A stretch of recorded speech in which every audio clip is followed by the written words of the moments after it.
Well, welcome again, everyone. We are just about to begin our panel discussion portion of our evening celebrating House to Highway, Reclaiming a Community History. Our panel discussion will be with the JXN Project co-founder, Dr. Sisha Joy Moon, Dr. Greg Kimball, former director of the library's Public Services and Outreach Division and senior consulting historian for the Shako Institute, and from the Library of Virginia, Barbara Batson, our exhibitions coordinator, and Ashley Ramey Craig, our community engagement and partnerships specialist. Please be sure to check our calendar of events online for more details on upcoming exhibition-related programs. Save the date for October 25th. We are going to be doing a day-long symposium with some of our partners, like the Latoya from DHR. Greg Kimball will be speaking, and some of our other scholars, so it should be a really great event. And before we begin the discussion, I'd like to invite Sisha and Greg to share an introduction to the JXN Project and to House to Highway.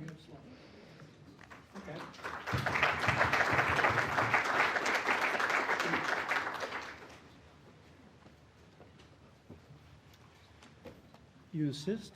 I do. Okay. All right. I think she should go first, but... So as Catherine said, I'm Greg Kimball. I was here for almost 30 years, and at the Valentine before that, doing what we call public history, and running a division that included the archives and the library functions of the library. And I'm flattered by her comments about me, but to me, the most fundamental function of what we do really comes down to our job is to help other people tell their story. So not to tell the story for them, but to facilitate, to help them understand how to use the records and all the other wonderful things that we have, but can be a real labyrinth that you have to make your way through. So you kind of need a guide, and that's how I think about the way I approach what I do. And I remember it was COVID. We had literally just reopened. It was July of 2020. And I got this email asking this fundamental question, who was JXN? And we had a nice exchange. And then I remember you came to my office, and that kind of kicked everything off, right? And so it's always good to meet a researcher who has a couple really important attributes. One is somebody who asks really good questions, because one thing you learn in going to archives, for those of you who want to tell your stories, which I hope you will, is that there's a lot of stuff up here. Like once you've been in this place for 30 years, you kind of learn a few things, and they're not in the catalog. And so that struck me right off. Like, she would ask me all these really fundamental questions about what is this kind of record? Why did people have this record? The other thing I thought that was really, really important was Sisha really instinctively understood that we weren't just talking about a genealogy. We get a lot of people who just want to be related to Charlemagne or to some other noble. But she was passionate about the context. How did they live? What was life like for them? All of the things that, of course, for me, being a historian as well, really was like, yeah, this person is really going to have a lot of fun in this archive. And she did. She dug in. We had lots of great conversations about the ins and outs and what things meant, and she was a natural. So I just give her enormous credit.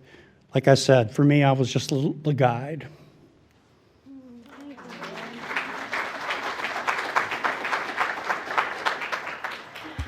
I'm going to be super quick and take y'all through the JXN journey in like 4 minutes, and then we're going to have this panel. I have really done a good job of not crying. We celebrated, not celebrated, that's the wrong word because it was a horrible day, but on Saturday we observed 2 years since my dad passed. And so it's been a really weird week. And then I saw so many elders who helped guide alongside Greg. in addition to calling him, or emailing him, I also called Bill Martin.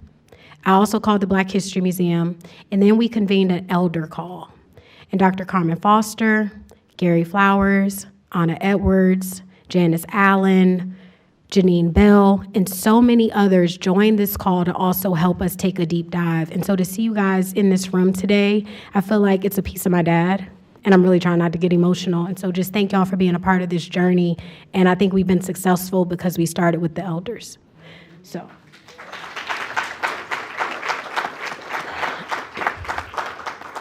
Super high level. These are my ancestors that descend from Jackson Ward. Why I'm showing this picture is because this helps to capture how complicated Richmond is, just like Jackson Ward. If you look at this photo, we found these photos in my aunt who passed away's Bible. For people that are my generation or younger, go in the Bibles. Your family histories are there. And so we found these pictures. And so, of course, I think the guy on the right is related to me. But what's so interesting is he takes that photo at a gallery that is associated with Confederates. And these photos from the 1800s, before the Civil War. And on the left, when we opened up the Bible, I was like, who this white man? But I know he's a black man because he took his picture at George O. Brown.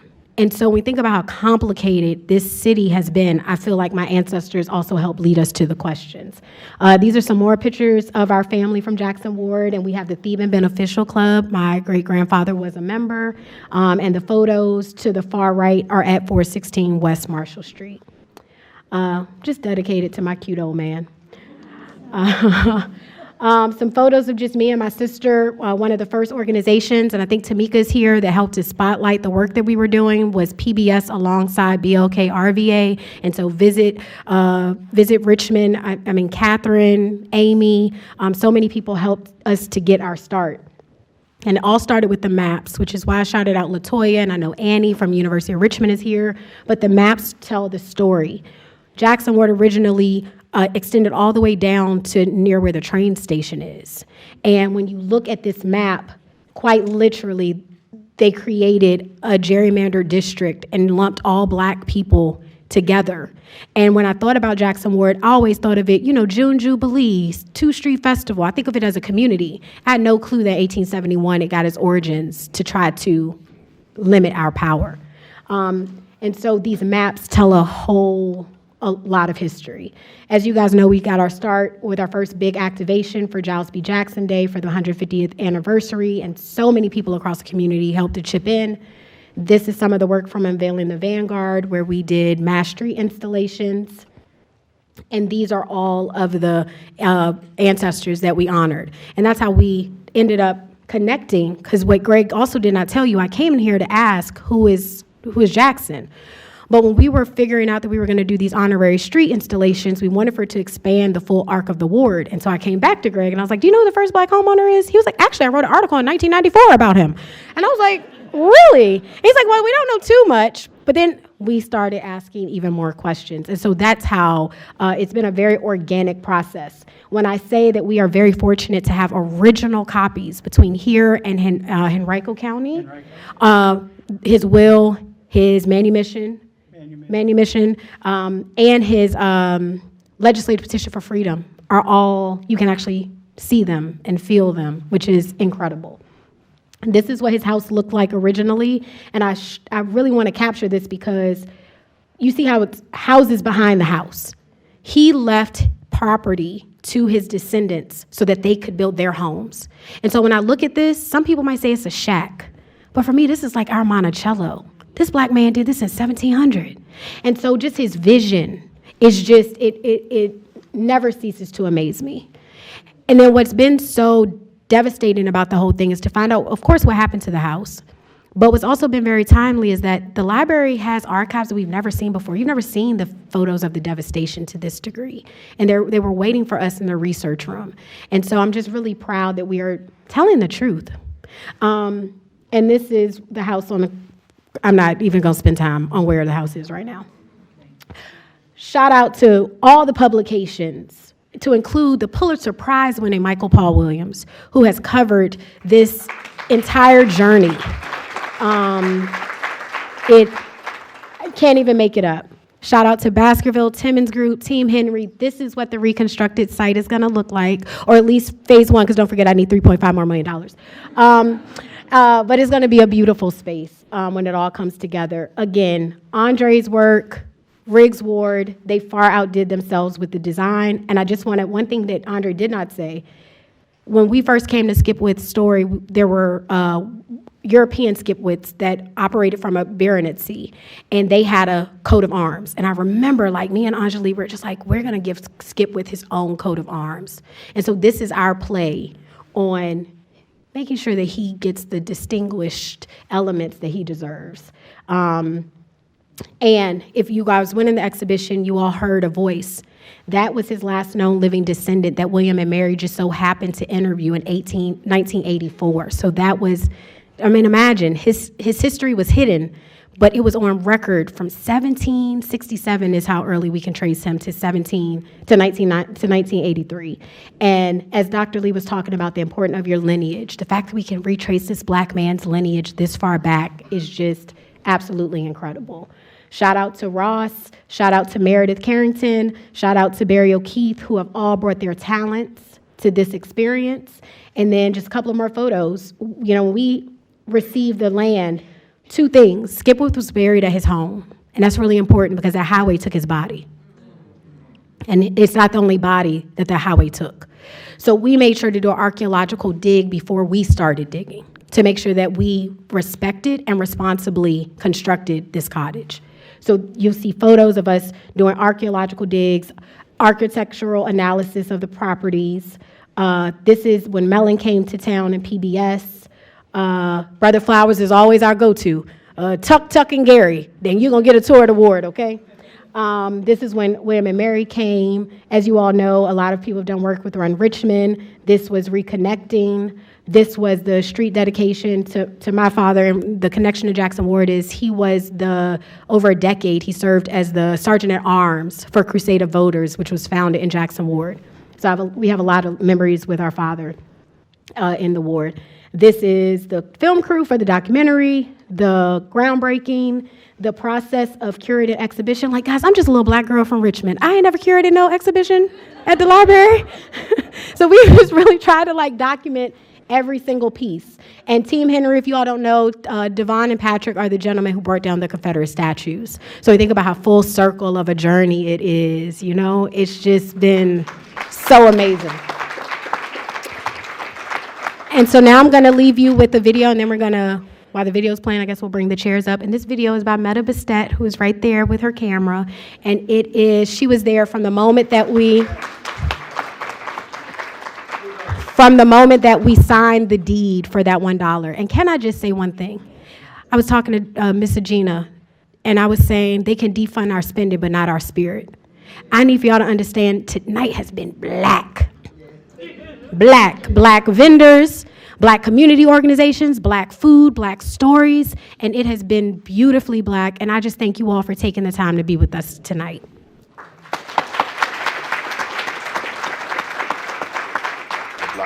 Jackson, we were founded in 2021 based on an ask from the Africana Independent Film Festival.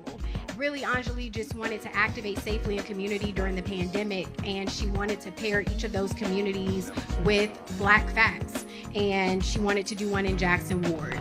2222. That's right, auspicious date. Forwards have been showing up in this work for almost 4 years now. Yeah. Wow. A little early in the day for you, but it's a Friday. To Skipwith. Thanks to the Black History Museum, Ballantyne Museum, Virginia Museum of History and Culture, and specifically Dr. Greg Kimball of the Library of Virginia, we were able to take a deeper dive on Abraham Peyton Skipwith. We've now retraced his legacy back to 1767. This is a gentleman who was enslaved by Thomas Jefferson's member of the Council of State. In 1875, he filed for a legislative petition with the Speaker of the House of Virginia. In 1789, it was granted. And in 1793, he relocated to what then wasn't really anything beyond just some parcels of land that William Byrd III had sold off.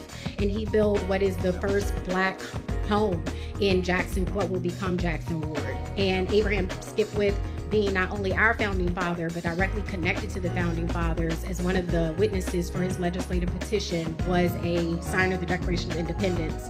We decided that for America 250, we wanted to tell the truth about this country through a more holistic and honest lens. And so that's why you're here for the Skipwith Roper Homecoming, because our goal is for this to become a destination of choice in 2026. Jackson Ward is foundational to this city, and indeed its story is foundational to this country.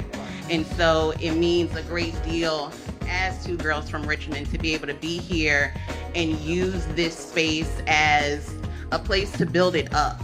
You know, over the years it's been divested and it's seen some hard times. And so we hope that with this level of project, this level of intention, this level of love, and bringing the history here, this kind of illuminates a brighter future for Jackson Ward and what it means for Black people as a part of that future in Jackson Ward. Are you ready? Yeah. All right. 1, 2, 3. Skipwith.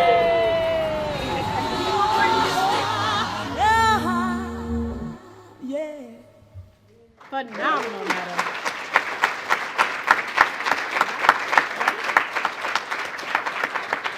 Well, let's give a round of applause to Sisha and Greg for that great introduction.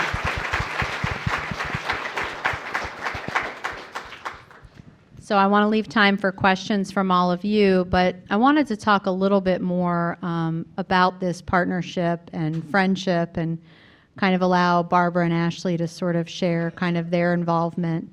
But I'm going to start with a little bit more for Sisha and the JXN Project. So we've just seen over the course of this evening how much you have accomplished in 5 years, right? What lessons have you learned? What's the big one? And what's next for the project besides $3.5 million? Submit. The last 5 years have not been planned in any way, shape, or form. And I think that what I've learned is that I've actually been going through a lot of loss in the last 5 years, even though it looks like it's a lot of gains. And so I've just really had to submit to what the ancestors are calling me to do. And I know it's the ancestors because tonight, do you see how many people in community, like everybody in this room has been a part of this project. You can't explain that two Black girls founded this nonprofit, raised $5 million, got land, half a block of land in Jackson Ward for $1, and we're able to now do a documentary. It's not us, you know. As far as what's next, I have also learned to be radically honest. I don't know. I'm just trying to get to America 250 and then holla at your girl. But like, I just got to make it to next summer because it's a lot to, and I think that's what's been our success. We have not bitten off more than we can chew. It's been very incremental every year, every quarter. So yeah. Thank you. All right. And I'm going to open this up probably to the folks here at the library. The Library of Virginia was founded in 1823 at a time when slavery was the law of the land. Considering this historical background, this partnership with the JXN Project may seem unlikely to some.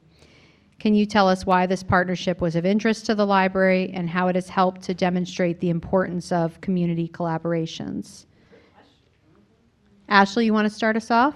Sure. So being the community engagement and partnership specialist here at the Library of Virginia, this is my main avenue.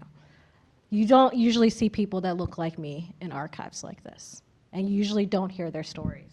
So that was my main mission, to have people that look like me have their stories brought out and have those reach multiple people that probably have never, ever heard these people and have their names live for centuries on.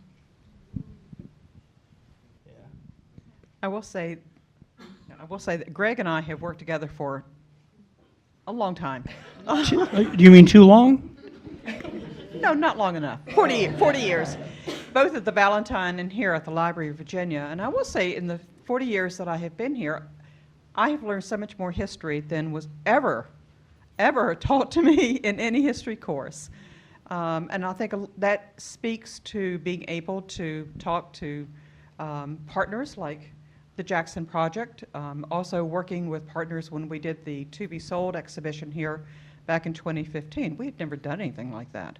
Nobody had really looked at the internal slave trade before.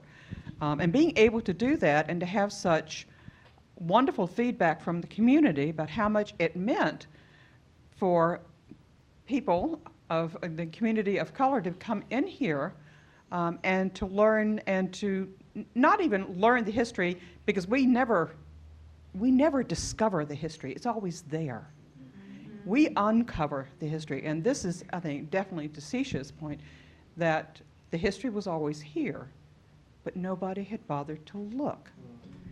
And sometimes it changes. You have to kind of wait for the right karma, the ancestors, for the question to come. And then when it does, being able to be open to asking other people to help with the research and incorporating them into the project. And I hope in Jackson House, as it develops, that they'll be able to do some of the things that we were not able to do in the exhibition that will bring the community even closer together. I think part of that question also, though, goes back to, there were historians. There were Luther Porter Jacksons, and there were Carter G. Woodsons, and there were W.E.B. Du Bois, and they were writing about Black history well before any of us were around. But the problem was the Academy completely excluded their perspectives. And these institutions were no different. I can't even imagine what it was like. In fact, I think the North Carolina historian, help me here, John Hope Franklin, tells a story about how he first went to an archive in the days of segregation and got shunted off into a room. So these institutions do have a history of exclusion, and we do need to recognize that. And as you say, these are reparative things that we're doing. Yeah. And even locally, I mean, I was adamant about Dr. Lee being on the team. Elva Treese, we have our own historians too within our own community. And so if I could add one more lesson, it's also, I asked for help. I didn't know everything. And I was willing to humble myself to say, can you lean in and help us figure all of these different components out? And so I think that's also really the importance of community. And I will add, I think it's also important for community in this particular time to show that there's a lot of strength in community, and that if we are willing to reach out to each other and to communicate, it actually makes us stronger. And I think that will be the great legacy of this project. Thank you. So here at the library, we care for over 130 million records. What you'll see in the gallery are photographs from the Richmond Petersburg Turnpike Authority records, which is a huge, huge collection.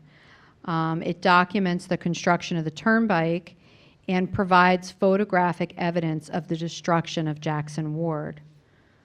And I'll throw this out probably to Barbara, Greg, or Ashley, but maybe Cisha too, you can all chime in. Why was Jackson Ward selected as the location for the turnpike? Also, can you tell us how city officials... Wait.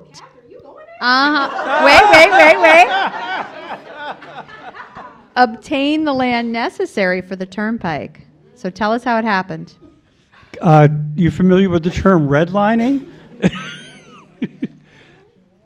Yeah, I mean, in many ways it goes back to that practice of categorizing, which was a federally driven, certain properties, particularly owned by various kinds of minorities, as basically not insurable, and led to the decay that you saw in many urban centers. And so if you're building a highway through a city, and you know where power is centered, it's pretty obvious, and it's the pattern across the entire United States.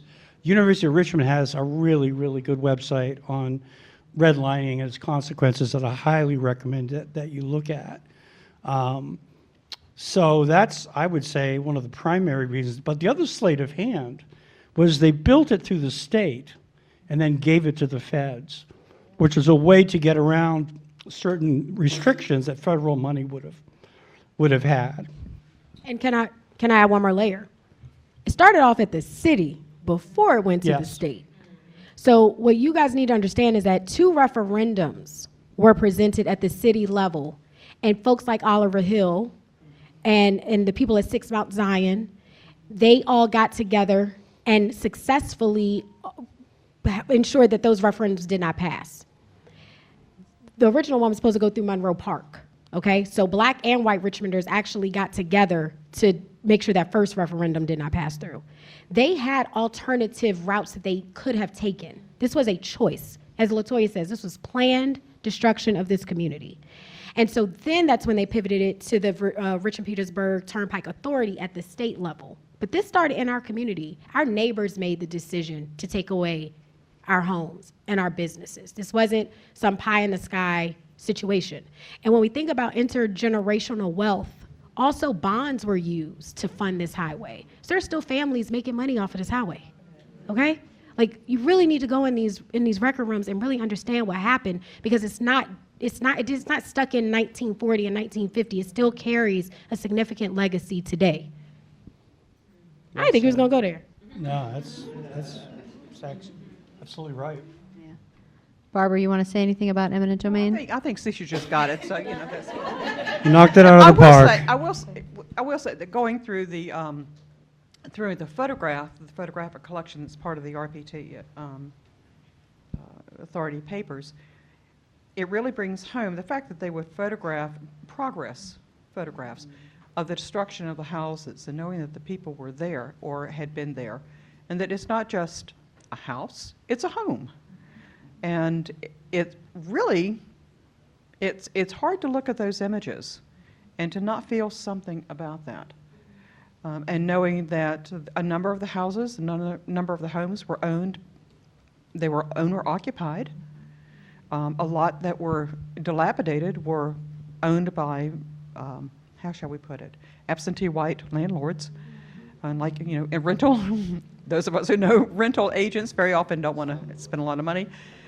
So, you know, when you look at why Jackson Ward was graded a D,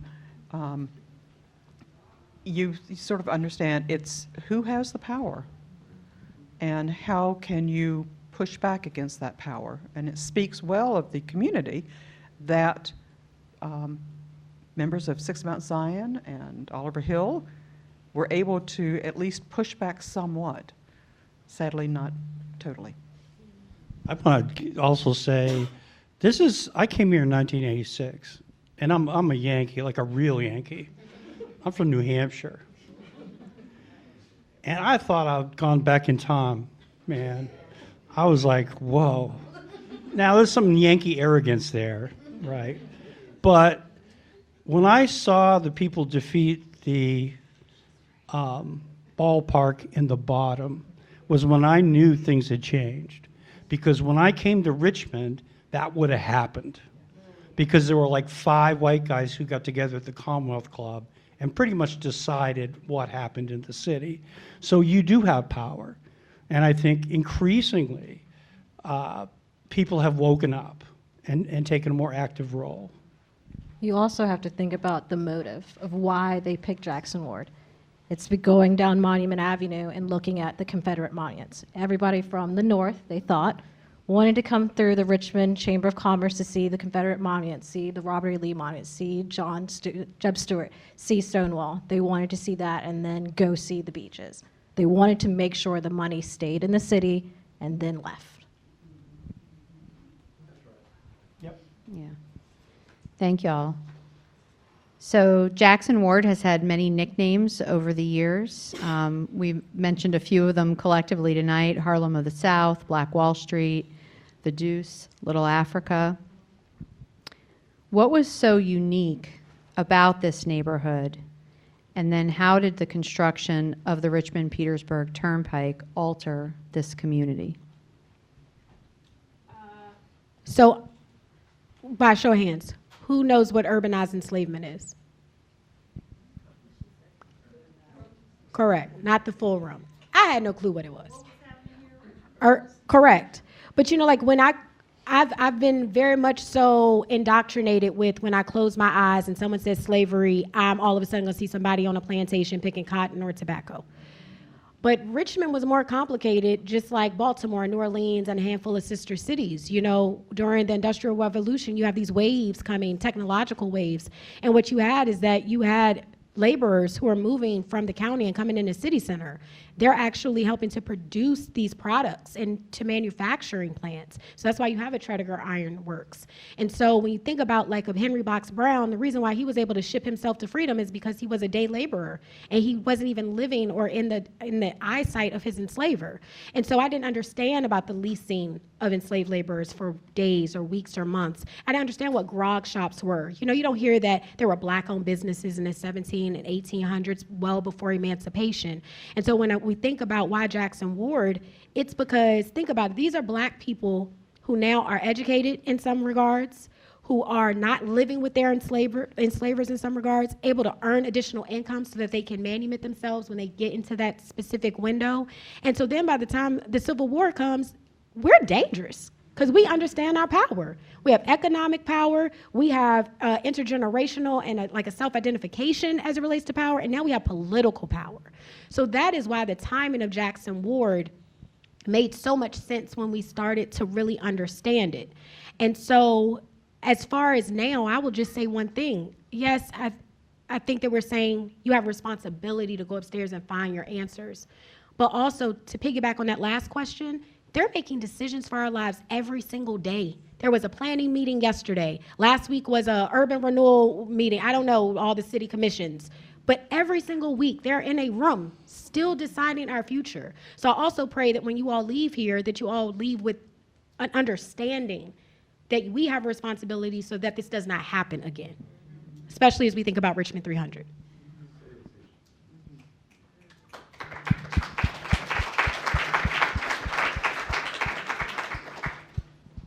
I'd add just a little to that. That was really, really exactly right, of course. But one other thing, too, I think, is you think about literacy. So you've got a church of almost 3,000 members just up the street from here, and with lots of new people coming into that church, free people of color in the same space as enslaved people. And so people gained literacy in various ways, which of course they weren't supposed to be able to do. That one of my most mind-boggling things I saw in the First African Baptist Church minutes, they took up a collection for the Irish famine victims. Think about that. They, first of all, knew about the Irish famine, and second, they were compelled to give money to people they didn't even know. That was good. All right, last question, and then I'm going to open it up to questions from the audience. Currently, to Sisha's point, Jackson Ward is in the process of being revitalized by local businesses and community members, and is also included in the City of Richmond's new Richmond 300 Master Plan. What are, and I'll maybe start with Sisha, what are your hopes for this historic neighborhood, both locally and nationally, as we prepare for the U.S. semi-quincentennial? That we just stop erasing people that look like me. Just really that simple. Every time I see, part of the pictures are also the erection of the public housing facilities across the city. And so when I look at those photos, it makes my heart break because I know that the people that now are about to live in those courts were once homeowners. But now on the opposite side, as I see these same courts coming down and now I see these people being displaced yet again, it just breaks my heart. And so I don't know if I have an answer, but I just know that I don't like what I'm seeing. And that's all I can say. I'll add, I'm certainly absolutely right on that score. One thing, though, I think is really positive is this city is going to be, I think, a mecca for Black history. It already is. We have these great building blocks like Maggie Walker and the Black History Museum. But with the addition of Jackson, you know, and I hope certainly, since I'm working on it, that the Shako Institute will also be another building block, and then all the work that people have done with the Black cemeteries, that we will really be able to tell in one city the arc of black history. I mean, it's really remarkable. And you know what? They can do what they want with the books and with whatever, what is this thing that Trump's building out in, there's the Garden of American Heroes. We'll create our own Garden of American Heroes. And this work isn't going to end. It's not going to end. I have to agree with Greg. I'm sorry. That's okay. I agree with Greg. I think this would be, this becomes sort of a paradigm, but sort of an ideal for other communities to sort of figure out how to reclaim their history, not let it go, and to keep striving to bring it to the fore, and make sure that everybody knows the history. I also think the kids that live in Jackson Ward need to come see this. They don't always know that their neighborhood was thriving. They don't always know that Gilpin Court wasn't there. They need to know that they were homeowners, they were business owners, they were leaders and pillars of their community, and not just what they see now.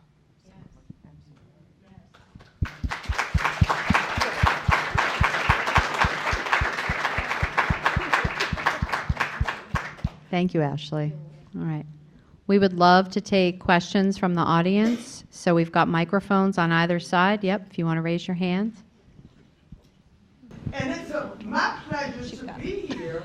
I had an aunt that moved in Jacksonville back in the 30s, mid-40s. I also had a brother that was born during that time in Jacksonville, and he still lives in Jacksonville today.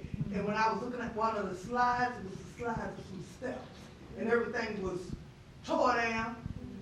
And I could remember those steps because when my mom would go visit or take us over there, for some reason, I still remember those same steps that was on the slide. Mm-hmm. And I'm just so thankful to be here today.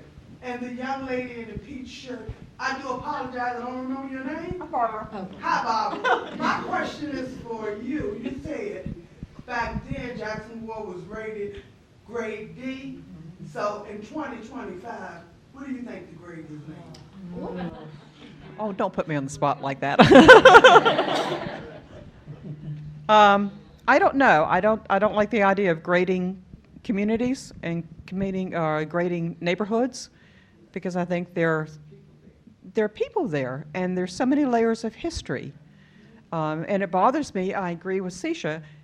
Stop erasing. I mean, because the trauma lasts so long. And I think that's what I would ask city fathers, mothers, city leaders. Next thing you know, if you're thinking about this, think about the trauma that you were creating, because that is generational, and that goes down through the generations. So I hope that Jackson Ward can continue to its journey in a positive fashion, and I hope I agree with Greg. I think this is a wonderful moment. Thank you, Sisha and Anjali. And I'm fingers crossed, toes crossed, that people really sit up and take notice and take it to heart.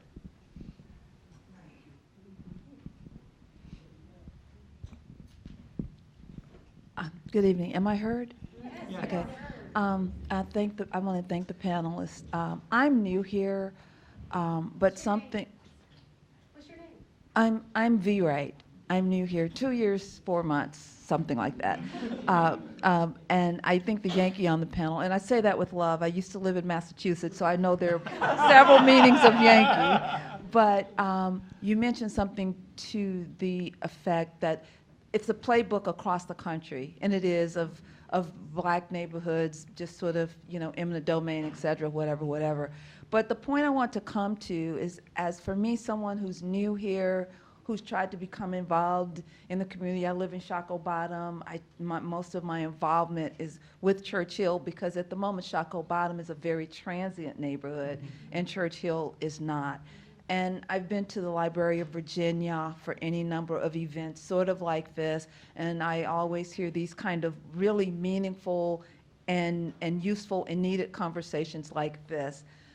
But what I want to come to is that there are so few people involved. And I'd like any of you or all of you to give a call of action to the people here today, how they can go out and spread the word in their networks so we can sort of stop the chaos. And I say this on the day, I know some of you know that today there are actions all across the country in honor of John Lewis. And this is a good time to give this audience here a call to action, because we shouldn't just come here and enjoy the food and the Pinot Grigio as I'm doing now and have our bag and go home until the next thing. And that seems to be the thing that happens here, but it happens everywhere. So leave us with a real call to action to get out and do something very,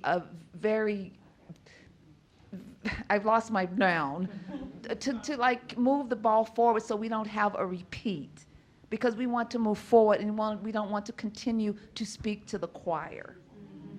Well, I can chime in. I appreciate that, because I can give you some very specifics. So first, when you talk about it happening across the country, I appreciate that Greg mentioned that. It's a Skipwith and a Jackson ward in almost every major metropolitan city. And it's not like it happened out of thin air. A gentleman named Harlan Bartholomew was this country's first city planner. And he literally would like do a step and repeat, go into a community, give them the plan, rip through the community with the highway, and then move on to the next city. So first, I think go and do some research so that we can understand how we arrived here is my first call of action. I think second, I mean this quite literally. Please go to the City of Richmond website and the Commonwealth of Virginia website and go find the commissions and the councils that are really impacting your community, and go to those meetings and make your voice heard. And the third, when we think about erasure, I'm born and raised here. I told a really good friend of mine, Richmond was a stranger because I didn't know RVA. And so when we think about erasure, it could be really small things that you can stand up and really like counteract. Like, my dad isn't from Manchester, he's from Blackwell. Never heard no Scots edition, that's a new thing. Like we're adding layers and names on top of a lot of trauma. And so also stop that type of behavior dead in its tracks. Because you can't rename something that you have displaced. And so those are three very specific for me that I hope is helpful.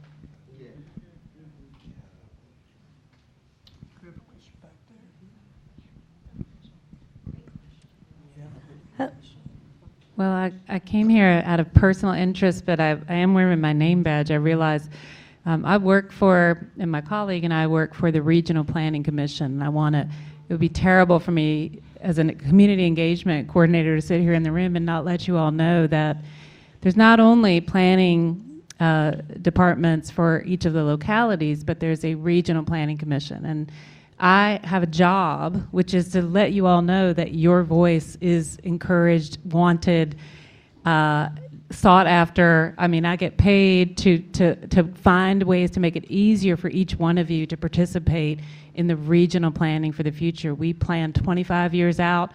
Sometimes, we do short-term, long-term planning, and that involves the elected leaders of all of the locality, the 9 localities in the region. You probably have not heard of us. Plan RVA is the name. We rebranded. We used to be the Richmond Region Planning District Commission. There are 21 planning district commissions in Virginia. We're number 15. So we have Richmond. We're Ashland and Hanover, Goochland, New Kent, Charles City, Henrico, Chesterfield, Richmond City, Powhatan, thank you. I love Powhatan. I didn't mean to forget it. But it seems like, that I'm here to make sure. So I will stay as long as I need to make sure that you all know that right now, tomorrow is the last day for you all to give comment on the comprehensive economic development strategy for the region. I put it out. If you're not following us on socials, it seems like it's boring or something, right? Planning and what does 25 years out mean? Well, 25 years ago, there were conversations happening and the things that are happening now across the region. So that turnpike is a regional project. That's not one locality's project, that's a region. The Fall Line Trail, the Capitol Trail, all of those kinds of things are regional projects. And it's all FOIA, it's all public. PlanRVA.org, you can go there, you'll find the way to do the SEDS, but the Comprehensive Economic Development Strategy. Just call it the SEDS. But Thank anyway, you. That's come talk to great. me or Emily. We're here. I will also say, I'd like to follow. Oh, I'm sorry. your Bob. superpower is the vote. And to get people out to vote. is so, so, so important, because that's the way you really make your voice heard. Vote Yes. locally, think And I- globally, and act locally. Yeah. I want to pick up on the FOIA comment, because transparency in government, again, not the sexiest issue, but pretty damn important.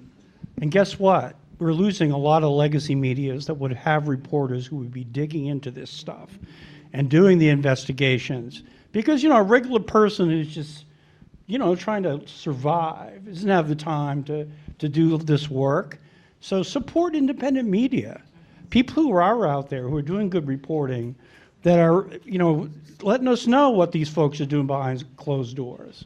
That's really, really important in a democracy.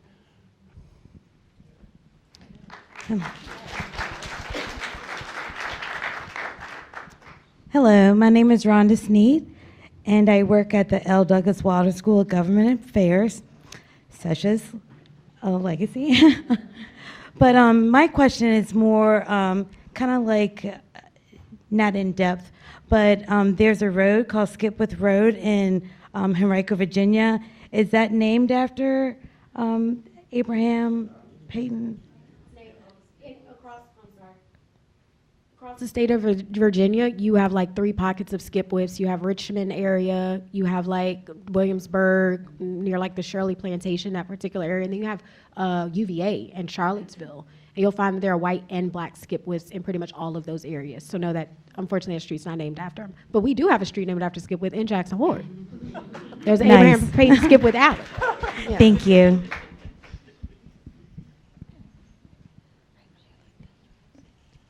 Hello. Thank you guys for the great panel and the great night. My question is, Shisha, you said that this all started by asking who was Jackson in Jackson Ward. I don't know if maybe I missed something, but did you guys find out who Jackson was? How did we miss that? That is so funny. You never told them. We done went through 5 years of stuff and didn't even give you the answer to the question. That is so. So there were up to 6 different potential Jacksons associated with the name. It depends on who you ask. Different people will give you different answers. I will say this.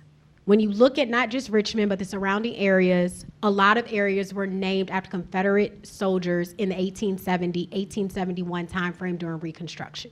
That includes Richmond City, that includes Richmond County, that includes Manchester.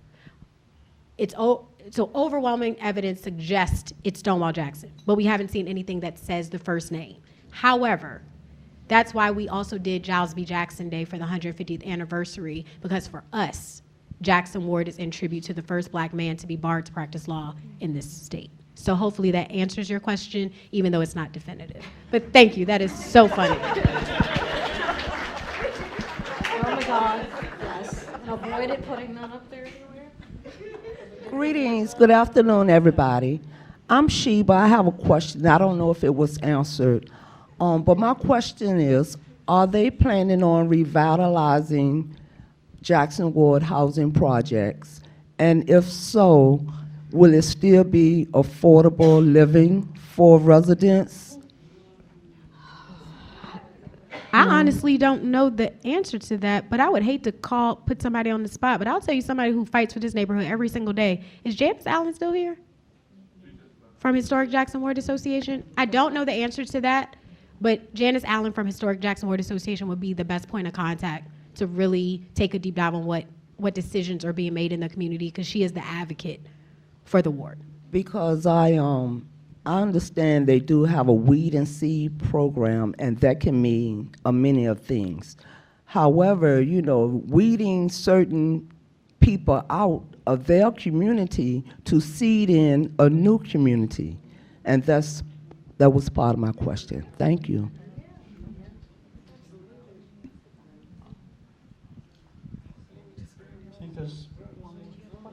One more. Got a question right here. Go ahead. Good evening. My name is Jackie Davis. I have a question because you stated to get the scholars here, I'm a teacher in Richmond Public Schools in the middle school, which they do not get this type of history. How would I go about getting my scholars here to see this? Because they need to know, especially with everything that's being taken away from them. So I'm very passionate about it, but I really, really want to know what do I need to do to be able to get my scholars here without having to fight what the, I have to give a SOL type of lesson plan, but I'll do all that if I know that, I can get them here. So the best way to get in contact with us is send us an email. It's education. I have a business card. That too. You can email Ann, but the other best way is to email us. Between Ann and I, we answer most of the emails. We are happy to schedule those, and then if you cannot schedule them, we can Zoom in. That's another avenue we're willing to have, because I know the opportunities of getting buses, chaperones, the money that goes into field trips is not always there. So Zoom is sometimes the only option. But education at lva.virginia.gov. And historic. Yes, and August 1st, we do have a teacher workshop for any teachers throughout the Commonwealth to come here as well. And Sisha can mention something else. And the superintendent is fully a supporter of this work, and so just know if there's a way that we need to just figure it out between RPS and Jackson, we will get your students here. Thank you.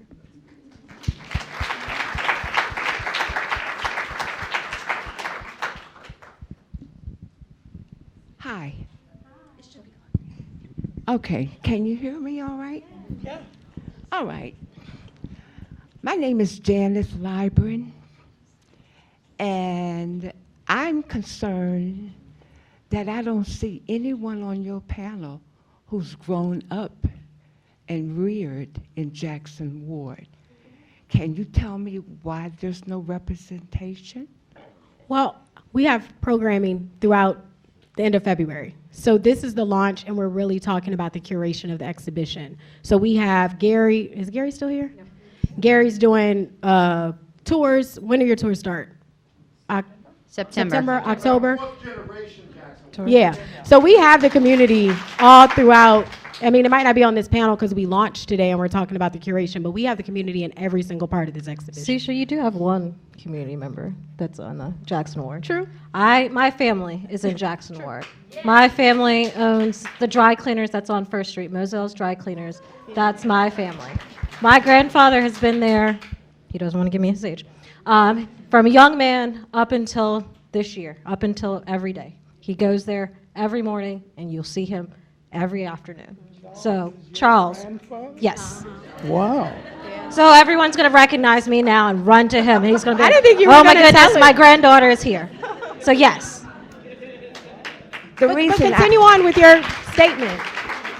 The reason I asked that question is because this gentleman, J. Maurice Hopkins, and me grew up in Jackson Ward. I lived at 808 North 4th Street. The highway goes through my house. And so I just wondered, why wasn't a Jackson Ward resident on your panel? Because it would give a different perspective of what it was like to grow up in Jackson Ward. And we receive that. And just know this isn't the only panel. And so if there are ways to engage anybody in the community that wants to be a part of the road from now till February and now till April, we welcome it. Absolutely. So thank you for that. We'll make sure we get your information if you want to be on one of the panels. For sure. I know Maurice does. Hey, how y'all doing? My name is Dr. Kristen Haynes. I am a professor of social work at Virginia State University. Recently, we were just accredited as the first trauma-informed care HBCU social work graduate program. And so, yes, that's very big for our university. And so when I think about what this project is, this is a legacy in people who have had intergenerational trauma. And so is there I know we talked about K through 12 curriculum, but is there some type of curriculum when we're looking at that for I can teach in my classrooms, or I can incorporate this project within our projects I know we have social work policy, we have history.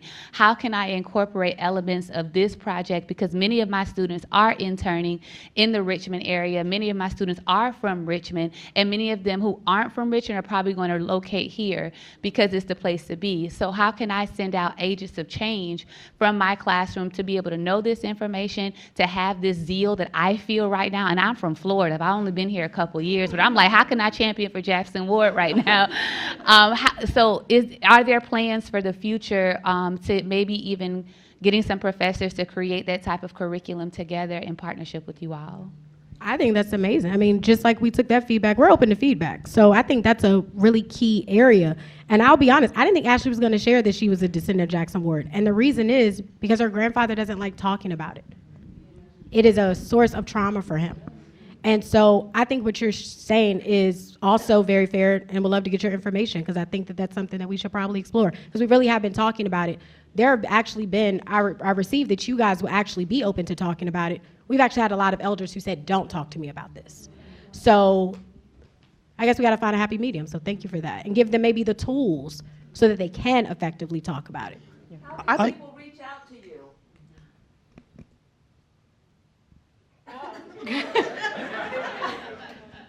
I can give you my number.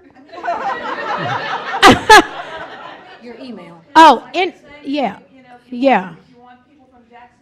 Yeah, but info@thejacksonproject.org. I literally, anybody who emails me knows I'm a responsive person. I will respond right back. Or my cell phone number. Yeah, info@thejacksonproject.org. And it was on the screen, so we'll pull it back up too. I wanted to say something about the trauma question. And you're going to have to help me, y'all. Remember, we did a program that tied together genealogy and trauma, and I believe it was a professor at the theological seminary, right? Do you recall who that was? Because that was an incredible Greg, program. you would ask me that now off the top of my head, and that was years ago. We'll find out, We can because find that was really, really well done. yes, Paula yes, Parker. yes. That's Paula, right, yes. exactly. Yes, yes. Paula Parker. Paula Parker. Paula Parker. I will also say, it's important, if you think of Holocaust survivors and they didn't want to talk about it, the oral history, it really is important. And I know I don't know, I can empathize that it is difficult to talk about. But I hope, Sisha, as you develop Jackson House and the Jackson Project, as it moves on, that part of the community will be like doing oral histories, having maps of Jackson Ward, and getting the community involved in sort of plotting where everybody lives and creating a history. There is not a history of Jackson Ward published. I'm sorry, that just really kind of blows my mind. There are articles and there are some websites, but we really I think there needs to be a good published history on Jackson Ward that includes a lot of the personal histories. The teaching piece, thank you. I just want to say that this is the beginning of something, right? It's not the end. So while it will be here at the Library of Virginia, it will live on at the Skipwith Cottage. It will live on at the Jackson House. And with that, you will find that the Jackson Ward community is going to be critical in the way that the stories are told in that space. So please understand that this is the launch of a thing.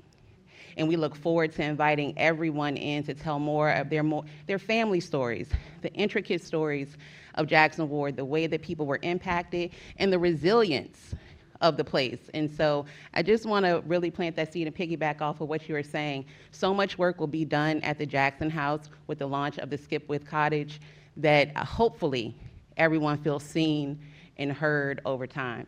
So please know that that is indeed a part of the mission of the space. Also, I'd like to introduce myself. I'm Gary Flowers, a fourth generation Jackson Ward, walking tours of Jackson Ward. To the sister, in your question, about curriculum. Proud to announce that what the Moon Sisters have done, and those of us who are in the space, 2 African American studies history classes have evolved in the last 8 years. One at Henrico High School. Brother Derek Vance has an African American history class. And just 2 weeks ago, I met with a teacher from St. Catherine's. They're going to have the first elective African American history course. And so between those two, we can talk afterwards. I'd love to connect you to them because that's the beginning of creating a regional curriculum that speaks to the centrality of Virginia to American history and the national importance of Jackson Ward.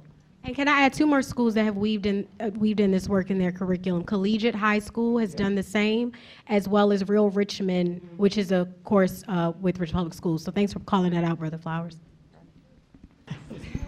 Hello, everybody. My name is Maurice Hopkins. I grew up in Jackson Ward. I'm a native of Richmond, obviously. And what you have witnessed today is nothing new to me. When I walked through the display and saw it all, it brought back memories because I was there and I witnessed it. And to you, whose grandfather, Charles, witnessed it as well. Some of us will talk about it, but I want to take a different turn here. This is Richmond, Virginia. Richmond, Virginia. Understand who we are. There's not a place in Richmond, Virginia that you're not walking on dead people, black people. Very few places in Richmond, Virginia. I've worked the last several years in the black cemetery space. If you want some knowledge, go visit a black cemetery. They'll talk to you. Read the headstones if you can find them. There's a lot of history there. There's a lot of history here in Richmond, Virginia. Jackson Ward is a enterprising community. It was when I grew up. And the people there were all self-sufficient. They made their own way. But we got hoodwinked as a people. And that was called integration. Integration, we thought, would be our ticket to have better for our offspring. So let me pull something from what was said.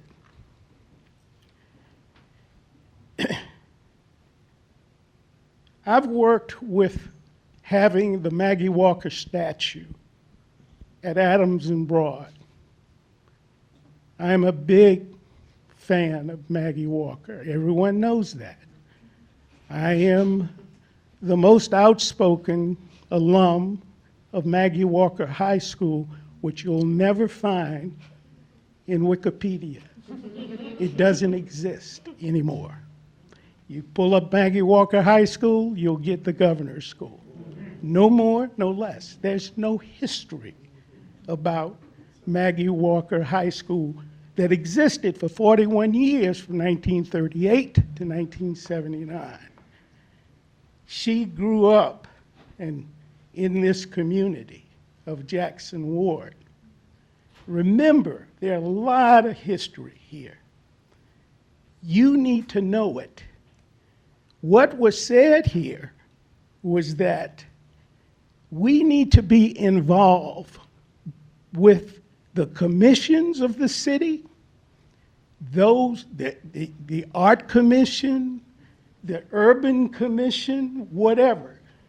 This young lady introduced herself and said that she is a part of an organization regionally.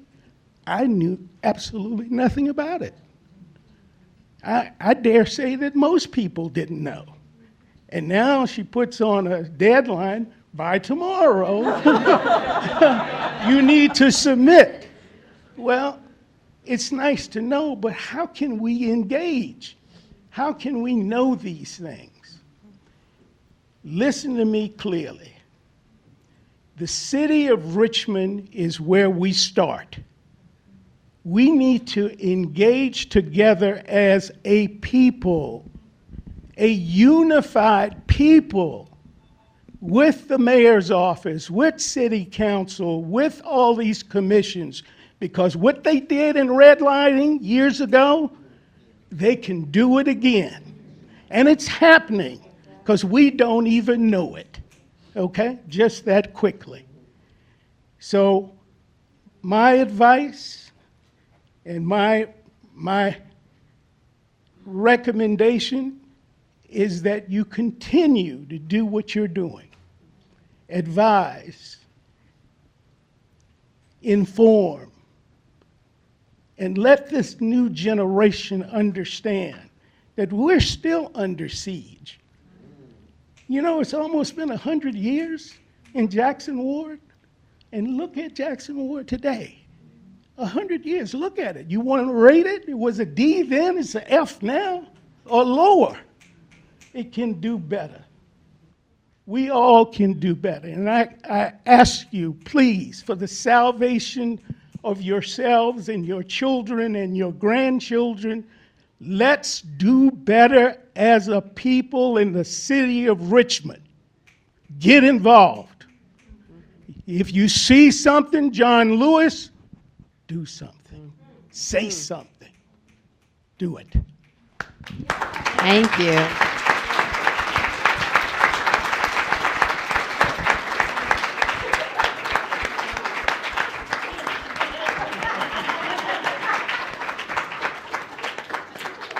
Thank you. I can't think of a better way to end this evening's program. We hope to see you again at the Library of Virginia. Thank you, everyone.